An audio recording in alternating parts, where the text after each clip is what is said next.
بسم الله الرحمن الرحيم. الحمد لله رب العالمين، والصلاة والسلام الأتمان الأكملان على نبينا محمد وعلى آله وصحبه أجمعين. مشاهدي الأكارم، سلام الله عليكم ورحمته وبركاته. أما بعد، فما زلنا في شرح أحاديث كتاب صحيح البخاري على صاحبه الرحمة والرضوان، وتحدثنا في الأسبوع الماضي حديث عبادة بن الصامت، وهو أحد النقباء ليلة العقبة،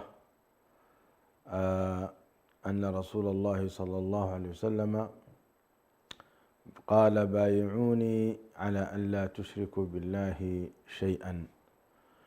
هذا الحديث ذكرت أنه ليس له شواهد، وكان هذا خطأ مني، بل هناك شواهد لهذا الحديث من طريق علي بن أبي طالب رضي الله تعالى عنه وأرضاه، وعند الترمذي وابن ماجه، وكذلك من طريق ابن خزيمة بن ثابت عن أبيه قال: قال رسول الله صلى الله عليه وسلم: من أقيم عليه حد غفر له ذلك الذنب. وهذا أيضا يعتبر شاهد من الشواهد. وكذلك هناك شاهد آخر أيضا في مسند الإمام أحمد رحمه الله تعالى. إذن هذا الحديث له شواهد، وهو حديث صحيح، ولكن كان لابد من تصحيح هذه المعلومة. اليوم سنتحدث في أمر جديد وباب جديد. قال الإمام البخاري رحمه الله تعالى: باب من الدين الفرار من الفتن. وذكر حديثا بسنده رحمه الله تعالى قال: حدثنا عبد الله بن مسلمة عن مالك عن عبد الرحمن بن عبد الله بن أبي صعصعة عن أبيه عن أبي سعيد الخدري رضي الله تعالى عنه وأرضاه أنه قال: قال رسول الله صلى الله عليه وسلم: يوشك أن يكون خير مال المسلم غنم يتبع بها شعف الجبال ومواقع القطر يفر بدينه من الفتن. يفر بدينه من الفتن.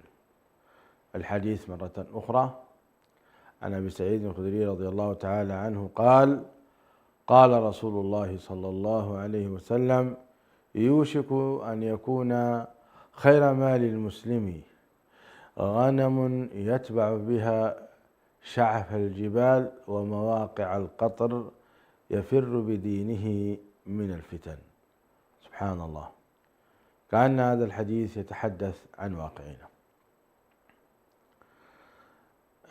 نبدأ كالمعتاد برواة هذا الحديث.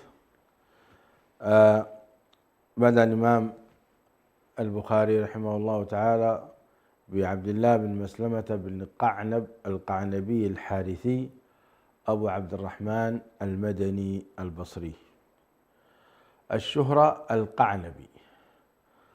قال الحافظ فيه: ثقة عابد، كان ابن معين وابن المديني لا يقدمان عليه في الموطأ أحدا. من هما ابن معين وابن المديني، عالمان جليلان اختارهما الله ليكونا متخصصان في الحكم على الرواه. فالحافظ ابن حجر رحمه الله يقول أن يحيى بن معين وابن المديني لا يقدمان هذا الرجل في رواية الإمام موطأ رحمه الله تعالى، رواية الإمام مالك في الموطأ، رواية الإمام مالك في الموطأ. الرجل الآخر هو مالك. من هو مالك بن أنس؟ قال: مالك بن أنس ابن مالك ابن أبي عامر ابن عمرو ابن الحارث ابن غيمان ابن خثيل ابن عمرو ابن الحارث، وهو ذو أصبح الأصبحي الحميري أبو عبد الله المدني الفقيه إمام دار الهجرة، حليف عثمان بن عبيد الله القرشي. هذا هو الإمام مالك صاحب المذهب، ويسمى إمام دار الهجرة رحمه الله تعالى رحمة واسعة. كان مهابا فقيها عالما زاهدا قويا رحمه الله. توفي رحمه الله في سنة 179. الإمام مالك مات في 179 في المدينة المنورة، وقيل 78 وقيل 178.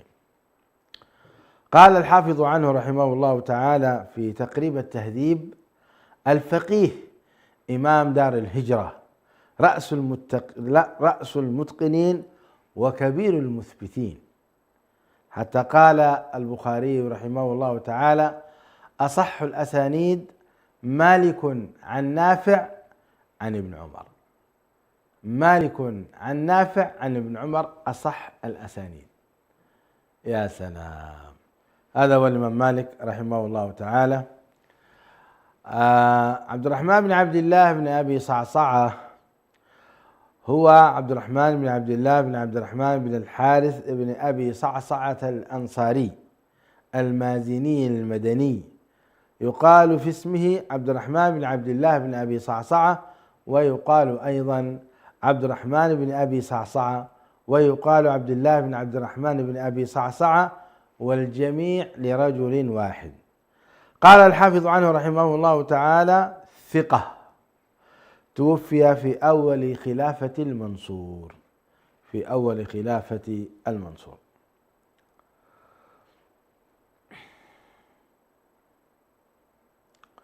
ثم ولده عبد الله بن عبد الرحمن بن أبي الحارث بن أبي صعصعة بن يزيد عوف بن مبذول بن عمرو بن غنم بن مازن ابن النجار الأنصاري المازني المدني، والد محمد وعبد الرحمن وأيوب، وأمه أم الحارث بنت قيس ابن أبي صعصعة. الشهرة لا يوجد، الوفاة أيضا لا يوجد. قال الإمام الحافظ رحمه الله تعالى: ثقة ثبت، يعني هذا عبد الله ثقة ثبت. أبو سعيد الخدري رضي الله تعالى عنه هو سعد بن مالك بن سنان ابن عبيد ابن ثعلبة بن عبيد ابن الأبجر خضرة بن عوف بن الحارث بن الخزرج الأنصاري الخزرجي المدني أبو سعيد الخدري رضي الله تعالى عنه وأرضاه. الشهرة أبو سعيد الخدري، توفي قيل سنة 63 وقيل 64 وقيل 65 وقيل 74 رضي الله عنه وأرضاه. قال الإمام الحافظ رحمه الله تعالى عنه: له صحبة، هو صحابي جليل معروف، لكن هذا تعريف الإمام الحافظ رحمه الله تعالى. هذا الحديث له شاهد من حديث أبي هريرة رضي الله تبارك وتعالى عنه في صحيح مسلم عن رسول الله صلى الله عليه وسلم أنه قال: من خير معاش الناس لهم رجل ممسك عنان بفرسه. عفوا، قبل أن نذكر الشواهد نذكر تخريج هذا الحديث. تخريج هذا الحديث. أخرجه طبعا الإمام البخاري رحمه الله تعالى وكرره برقم 2786 بلفظ عن أبا سعيد الخدري رضي الله تعالى عنه حدثه قال: قيل يا رسول الله أي الناس أفضل؟ فقال رسول الله صلى الله عليه وسلم: مؤمن يجاهد في سبيل الله بنفسه وماله. يا سلام، مؤمن يجاهد في سبيل الله بنفسه وماله، اللهم اجعلنا منهم. قالوا: ثم من؟ قال: مؤمن في شعب من الشعب يتقي الله ويدع الناس من شره، أو ويدع الناس من شره. قال: ثم من؟ قال: مؤمن في شعب من الشعب يتقي الله ويدع الناس من شره. هذا الحديث أخرجه الإمام البخاري رحمه الله تعالى برقم 2786، وكرر الحديث نفسه بنفس اللفظ لفظ الباب برقم 3300، وكرره ب3600، وكرره ب6494. قال عن أبي سعيد الخدري رحمه الله رضي الله عنه وأرضاه قال: جاء أعرابي إلى النبي صلى الله عليه وسلم فقال: يا رسول الله، أي الناس خير؟ قال: رجل يجاهد بنفسه وماله، رجل في شعب من الشعب يعبد ربه ويدع الناس من شره.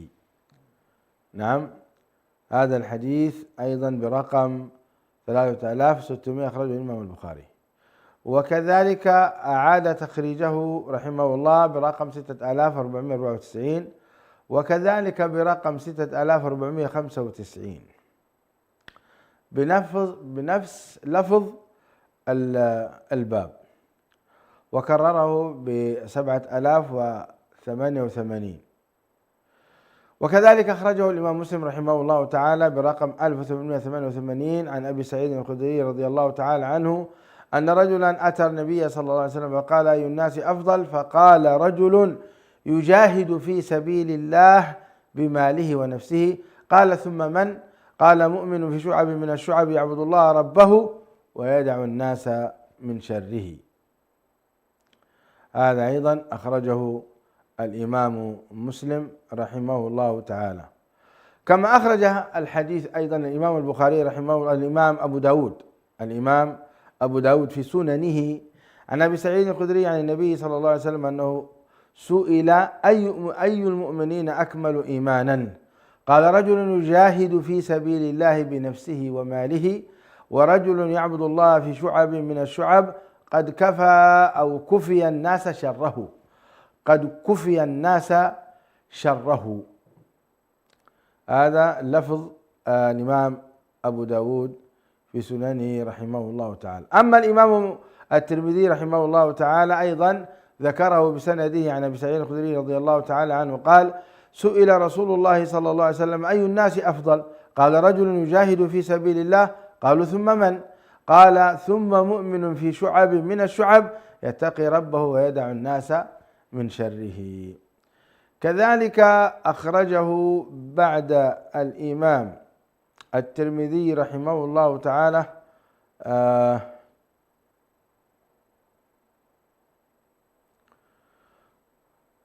الإمام النسائي رحمه الله تعالى. هذا الحديث الذي قرأناه هو من تخريج الإمام الإمام النسائي رحمه الله تعالى. وأخرجه أيضا الإمام ابن ماجه رحمه الله تعالى، ذكره بسنده من حديث أبي سعيد الخدري أن رجلا أتى النبي صلى الله عليه وسلم فقال: أي الناس أفضل؟ قال: رجل مجاهد في سبيل الله، الحديث.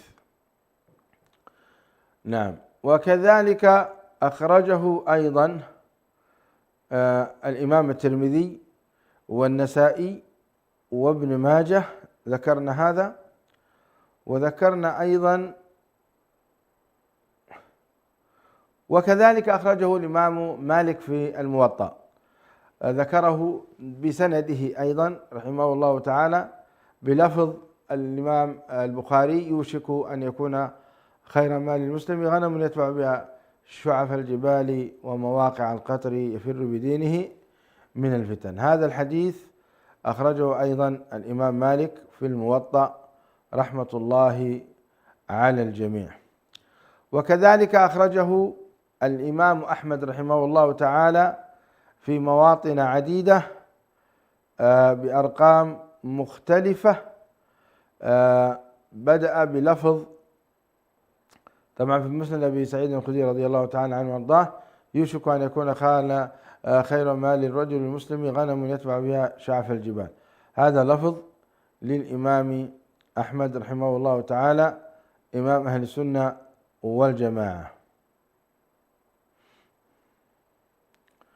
بلفظ حديث الإمام البخاري رحمه الله تعالى.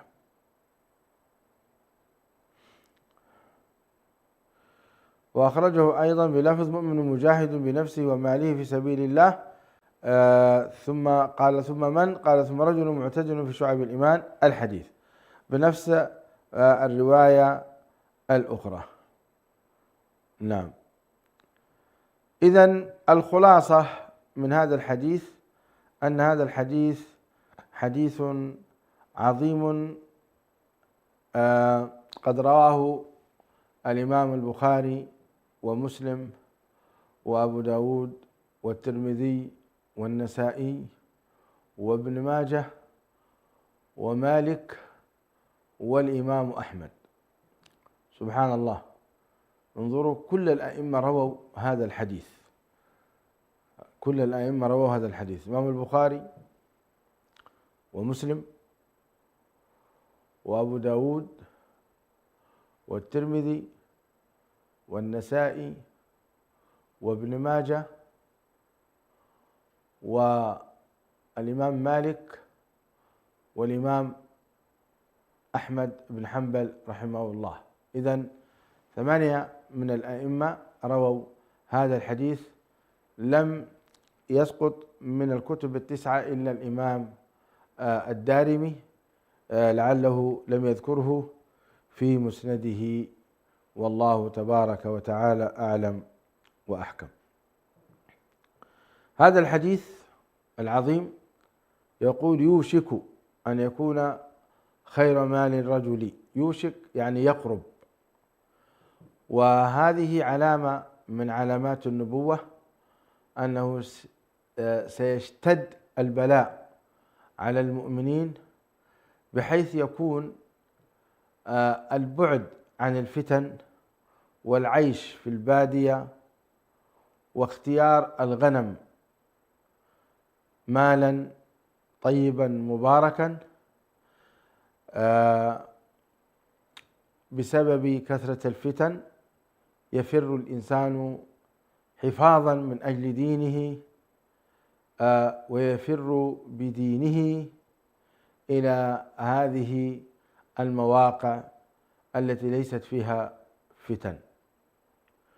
وهذا واقع في زمننا هذا، فإن الفتن تتلاطم من كل فوج وفي كل مكان، برا وجوا وبحرا، وكلما كان الإنسان بعيد عن هذه الفتن كان أسلم له في دينه.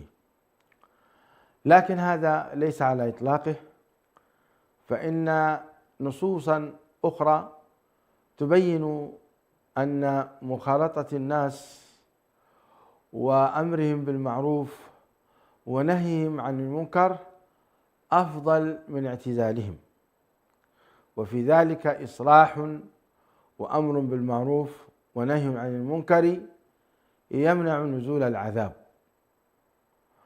فإذا كان الإنسان لا يؤثر في الناس وليس في أمره بالمعروف والنهي عن المنكر أثر، فلعل هذا الحديث هو الذي يعنيه، أنه إما أن يكون مجاهدا يقاتل في سبيل الله ويبذل جهده، وربما أيضا يدخل في الجهاد في سبيل الله الجهاد بالكلمة وأمر بالمعروف والنهي عن المنكر من خلال القنوات، من خلال السوشيال ميديا، من خلال المنابر، فيظل الإنسان مجاهد في هذا الباب، كما قال تعالى: وجاهدهم به جهادا كبيرا. فالجهاد بالقرآن الكريم والجهاد بالسنة النبوية والعمل بهما في الحياة هو جهاد في الحقيقة، وخصوصا في هذا الزمن الذي كثرت فيه الفتن، فالأكل الحرام منتشر، والزنا والعهر والفجور يتلاطم بها الأمواج، نسأل الله العافية والسلامة، والربا أيضا منتشر لا يكاد يسلم منه إنسان، وكذلك الغش والخداع وقلة التقوى والدين وانتشار الكذب وقلة الأمانة وكثرة الخيانة، نسأل الله السلامة والعافية. فتن عظيمة. فإذا وجد في وسط هذه الفتن من يأمر بالمعروف وينهى عن المنكر، بلا شك أنه مجاهد بماله ونفسه. وإن كان الحديث ربما يعني المجاهد الذي يجاهد بماله ونفسه قتالا، فيكون يعني متواجد في قلب المعركة وفي قلب الكفاح العسكري، الجهاد، قتال أمام الأعداء. ربما يأتي هذا الحديث في الدرجة الأولى لهذا الوصف الجهادي العظيم. الوصف الثاني هو الذي يأمر بالمعروف والنهي عن المنكر كما ذكرت لكم. فإذا الإنسان عجز عن هذا وعن هذا، فإنه كلما استطاع أن يبعد عن الفتن هو أسلم له لدينه. نسأل الله تبارك وتعالى أن يحفظ لنا ديننا وأن يوفقنا لكل خير. أما النبي صلى الله عليه وسلم في سيرته العطرة المباركة، فإنه كان يأمر بالمعروف وينهى عن المنكر في وسط جاهلية جهلاء، في وسط كفر قريش وخبثهم وإجرامهم. كما لا يخفى على شريف علمكم أن قريش كانت في ضلال مبين في كل المجالات. في المجال العقدي كانوا يعبدون الأصنام، في المجال المالي كانوا يأكلون الربا، وكان غالب أموالهم حراما، لذلك ما استطاعوا أن يبنوا الكعبة من كرائم أموالهم، ولذلك أخرجوا جزء من حجر إسماعيل خارج الذي يسمونه حجر إسماعيل خارج الكعبة، فلذلك كان وضعهم سيء جدا. أيضا كانوا يتعاملون والعياذ بالله بالرذيلة وشرب الخمور، ولذلك كثر فيهم أبناء الزنا، خاصة في في الإيماء، في وسط الإيماء، لأن الحرة في الغالب لا تزني. الحرة في الجاهلية غالبا لا تزني، كما قالت هند بنت عتبة: أو تزني الحرة؟ فالحرة غالبا لا تزني. لكن في الإيماء كان الزنا منتشر، ولذلك ذكر بعض من قال فيه ابن أبيه لا يعرف من أبوه، وهكذا. إذن في وسط هذا البلاء بعث رسول الله صلى الله عليه وسلم آمرا بالمعروف ناهيا عن المنكر صابرا محتسبا حتى نفع الله به وأخرج الله به الأمة، أمة الدعوة وأمة الإجابة، من الظلمات إلى النور. فكان لأمة الدعوة رحمة مهداة، وكان لأمة الإجابة عليه الصلاة والسلام حجة قوية سيسألون عنها يوم القيامة. هذا الحديث سيخرجه أيضا الإمام البخاري رحمه الله تعالى في كتاب الفتن، كما نص ذلك ابن حجر رحمه الله تعالى في في كتابه.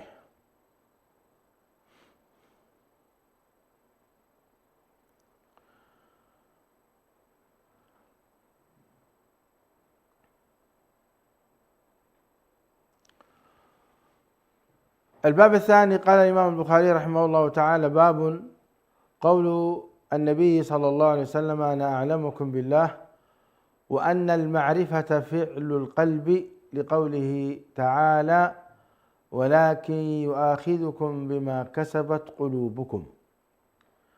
بلا شك لا يخفى على شريف علمكم أن هذا الحديث أنا أعلمكم بالله وسيأتي معنا، لكن هذه الترجمة التي ترجم بها الإمام البخاري رحمه الله تعالى يعني أن القلب هو المتحكم للجوارح، ولكن يؤاخذكم بما كسبت قلوبكم.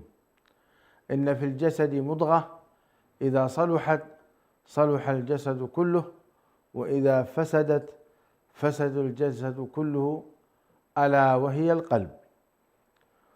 وأثبت علم الحديث أن العقل موجود في القلب، والقلب موجود في الصدر،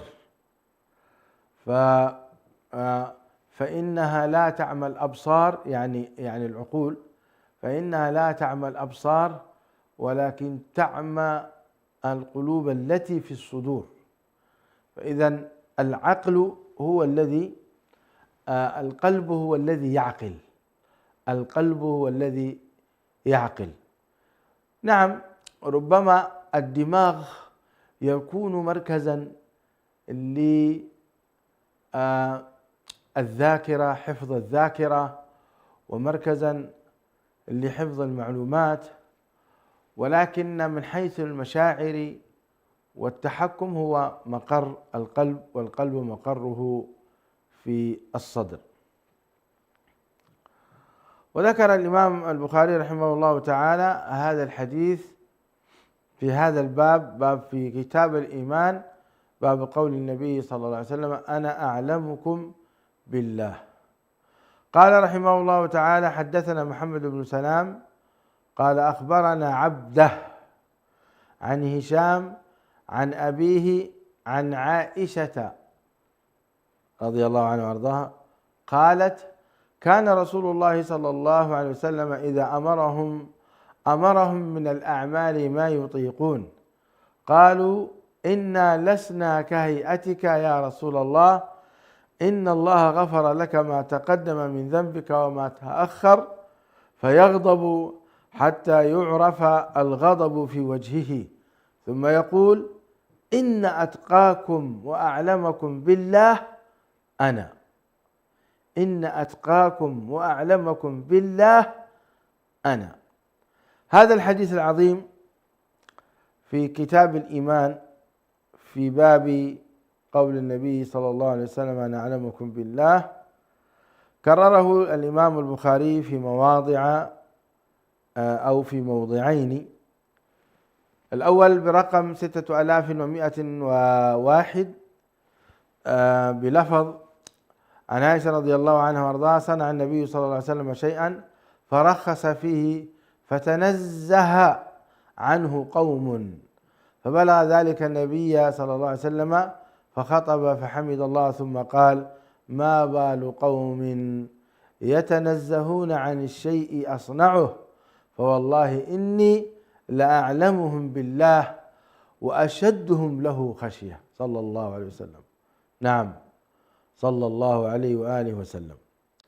وهذه المواقع والأحداث التي كانت من الصحابة كانت بالنسبة لنا درسا وتعليما وفقها، فلو لم يخطئوا هكذا لم يكن لرسول الله صلى الله عليه وسلم أن يعلق ويعلم.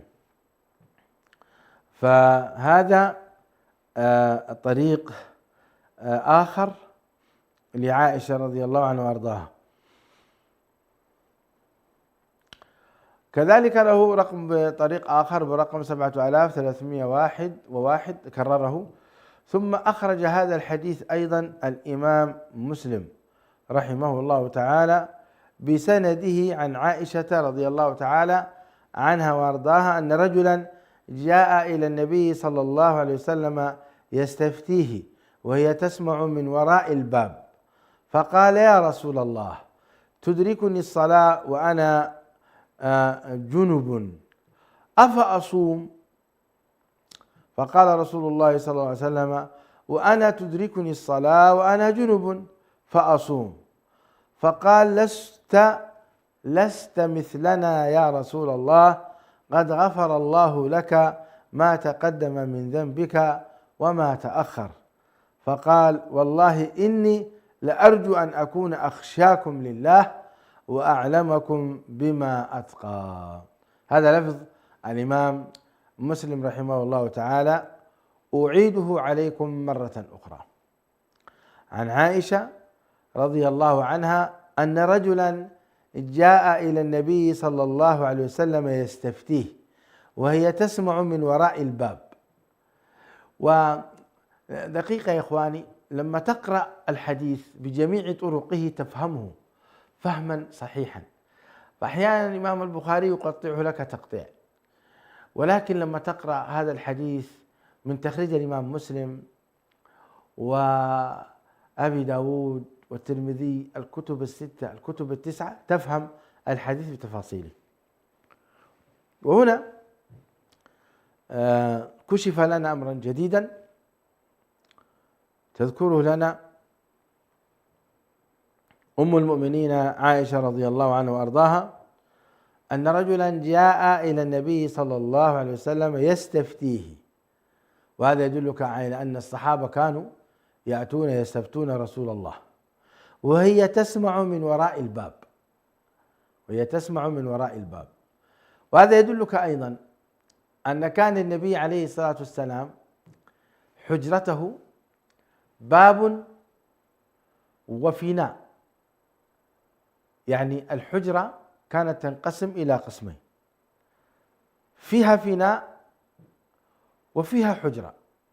الفناء لعله هو الذي كان يستقبل فيه النبي صلى الله عليه وسلم المستفتي، فلما دخل هذا الرجل دخل في هذا الفناء، ومن خلف هذا الفناء باب تسمع منه هذه المؤمنة الطاهرة العفيفة العالمة الزاهدة الورعة عائشة بنت أبي بكر الصديق. قالت وهي تسمع من وراء الباب: فقال: يا رسول الله، تدركني الصلاة وأنا جنب أفأصوم؟ فقال رسول الله صلى الله عليه وسلم: وأنا تدركني الصلاة وأنا جنب فأصوم. وهذا رد بالمثل، سبحان الله، يقول: وأنا مثلك أيضا تدركني الصلاة فأصوم.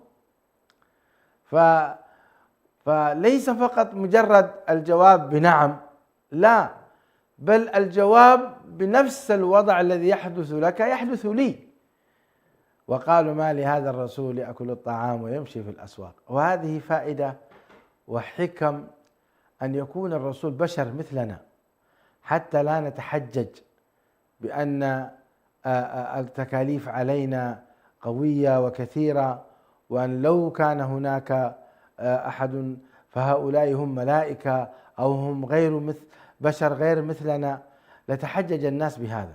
ولكن الله جعل الرسول الذي أرسل إلينا بشر مثلنا، يتزوج ويجامع النساء ويبيت جنبا ويصوم جنبا صلى الله عليه وسلم. فقال الرجل: لست مثلنا يا رسول الله، أنت لست مثلنا. وهذا ما يحدث كثير مع الناس، إن النبي صلى الله عليه وسلم ليس مثل البشر وليس كسائر البشر، ولذلك علينا أن نعظمه وعلينا أن نجله بأكثر مما أعطاه الله عز وجل فيقع الزلل. قل إنما أنا بشر مثلكم، الفارق يوحى إلي. فقال: لست مثلنا يا رسول الله، قد غفر الله لك ما تقدم من ذنبك وما تأخر. وكأن في هذا اعتراض على فتوى رسول الله صلى الله عليه وسلم. يعترض هذا الرجل يقول لما أجاب أنا كذلك يقول أنت مثل ما أنت مثلنا، يختلف بيننا وبينك، أنت رسول قد غفر الله لك، لكن إحنا لا، إحنا يجب أن يكون هناك عندنا عمل آخر، شيء آخر. كأنه هكذا يستدرك على رسول الله صلى الله عليه وسلم. فغضب النبي عليه السلام فقال والله إني لأرجو أن أكون أخشاكم لله وأعلمكم بما أتقي. وهذا رد أنه من النبي عليه الصلاة والسلام أنه يعلم صلى الله عليه وسلم ما يقول، وهو أخشى وأتقى لله سبحانه وتعالى، ومع ذلك هو يصبح جنبا ثم يغتسل ويصوم ويصلي صلى الله عليه وسلم. فكان هذا رد قوي على هذا الصحابي الجليل رضي الله عنه وأرضاه، ورضي الله عن أم المؤمنين عائشة. كذلك طبعا كرره الإمام مسلم رحمه الله تعالى برقم آخر وبلفظ عن عائشة رضي الله تعالى عنها زوج النبي صلى الله عليه وسلم قالت قد كان رسول الله صلى الله عليه وسلم يدركه الفجر في رمضان وهو جنب من غير حلم فيغتسل ويصوم. هذا الحديث واضح في هذا الباب، وهو رد على هذا الصحابي الذي اعترض على رسول الله صلى الله عليه وسلم أو أراد ظنا منه أن ذلك استدراك، فأجاب النبي عليه الصلاة والسلام. كذلك أخرج هذا الحديث العظيم الإمام أبو داود رحمه الله تعالى في سننه بسنده عن عائشة أم سلمة عن عائشة وأم سلمة زوجي النبي صلى الله عليه وسلم أنهما قالتا كان رسول الله صلى الله عليه وسلم يصبح جنبا. قال عبد الله الأدرمي في حديثه في رمضان من جماع غير احتلام ثم يصوم. رضي الله تعالى عن أمهات المؤمنين، أخرجنا لنا هذا العلم الطيب المبارك وفهمنا هذا الدين. كذلك أخرج هذا الحديث بسنده أيضا الإمام الترمذي رحمه الله تعالى في جامعه عن عائشة وأم سلمة زوجا النبي صلى الله عليه وسلم أن النبي صلى الله عليه وسلم كان يدركه الفجر وهو جنب من أهله ثم يغتسل فيصوم. وكذلك أخرج هذا الحديث أيضا الإمام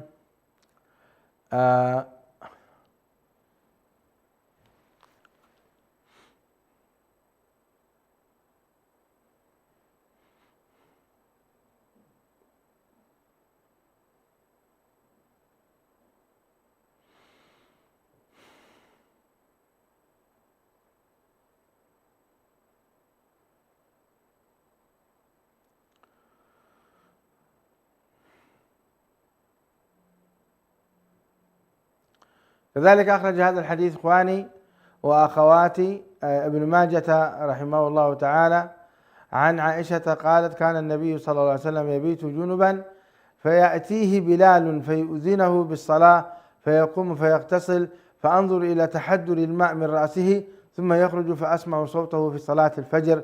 قال مطرف فقلت لعامر أفي رمضان؟ قال رمضان وغيره سواء.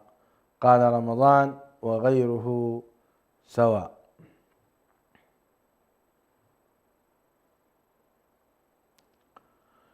هذا طبعا لفظ الإمام ابن ماجه رحمه الله تعالى في سننه أيضا.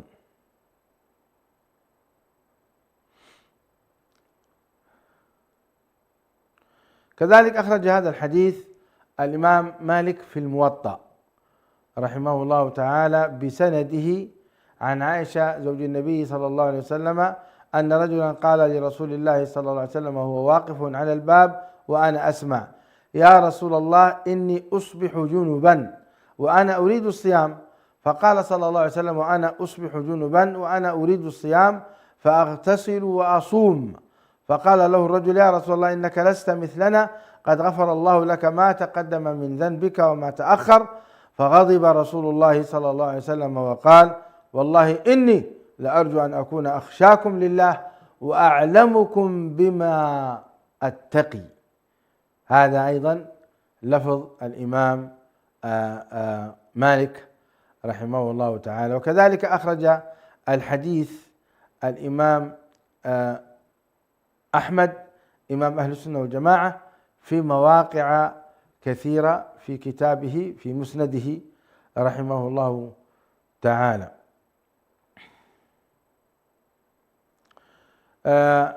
طبعا ألفاظ مختلفة، لكن نذكر لفظا واحدا للإمام أحمد رحمه الله تعالى، ذكر بسنده عن عائشة قالت: رخص رسول الله صلى الله عليه وسلم في أمر فتنزه عنه ناس من الناس فبلغ ذلك النبي صلى الله عليه وسلم فغضب حتى بان الغضب في وجهه، ثم قال: ما بال قوم يرغبون عما رخص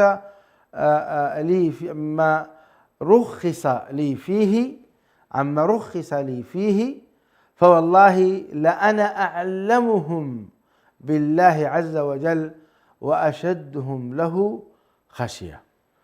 نعم، هذا الحديث إذن رويناه إخواني وأخواتي بألفاظه المختلفة، وعلمنا سبب غضب النبي صلى الله عليه وسلم، وعلمنا واقع الرجل وكيف أتى، وأيضا استشعرنا قوة غضب رسول الله صلى الله عليه وسلم.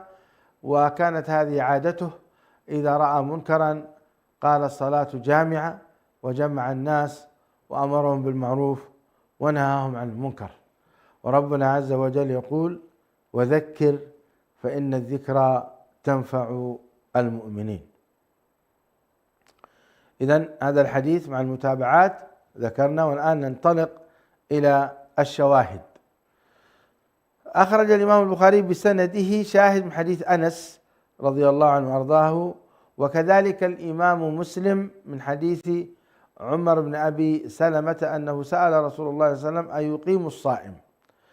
وكذلك الإمام مالك في الموطأ أن رجلا قبل امرأته وهو صائم في رمضان فوجد من ذلك وجدا شديدا.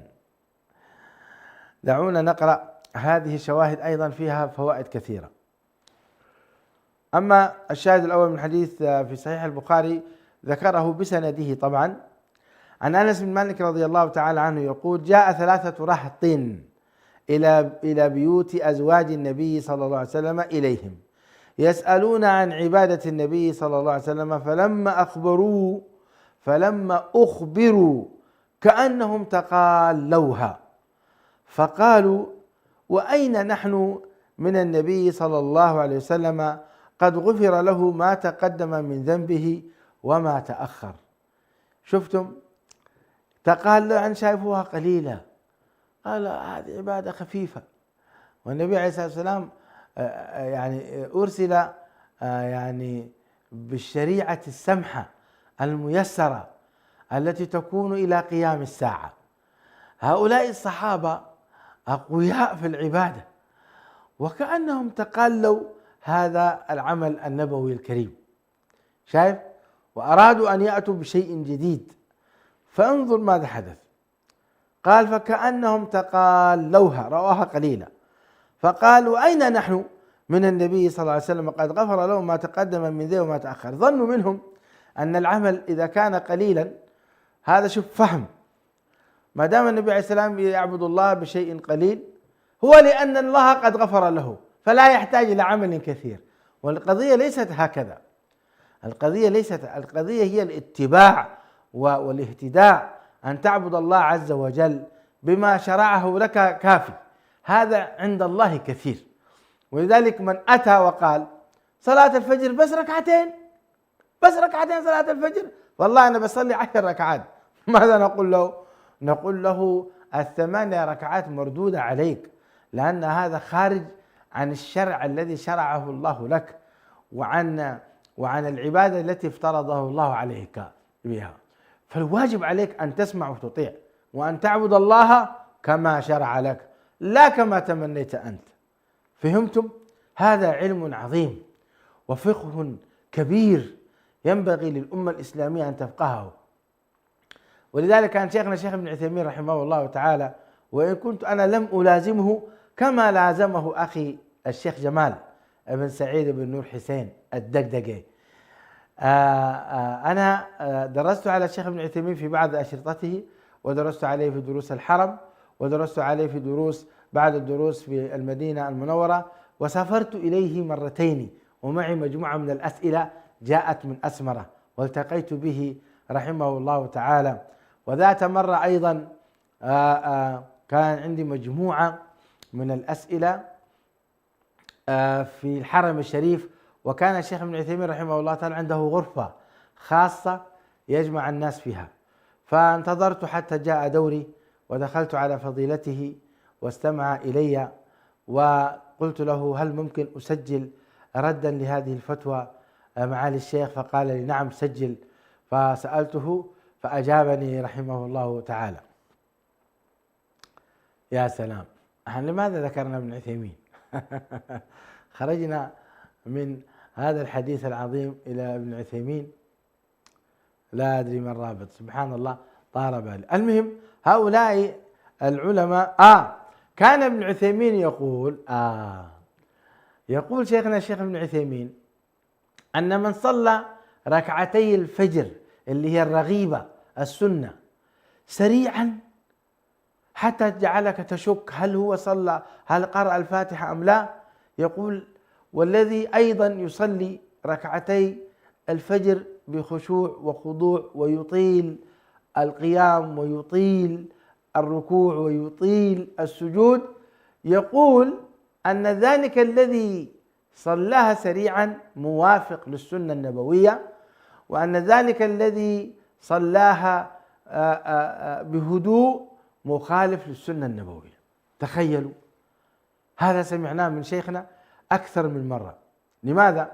لأن الذي ثبت عن رسول الله صلى الله عليه وسلم أنه كان يصلي رغيبة الفجر سريعا حتى تشك عائشة أقرأ بأم الكتاب أم لا، رضي الله عنه وأرضاها. إذن فهمنا أن هذه الصلاة تصلى هكذا شرعها الله عز وجل على يد رسول الله صلى الله عليه وآله وسلم.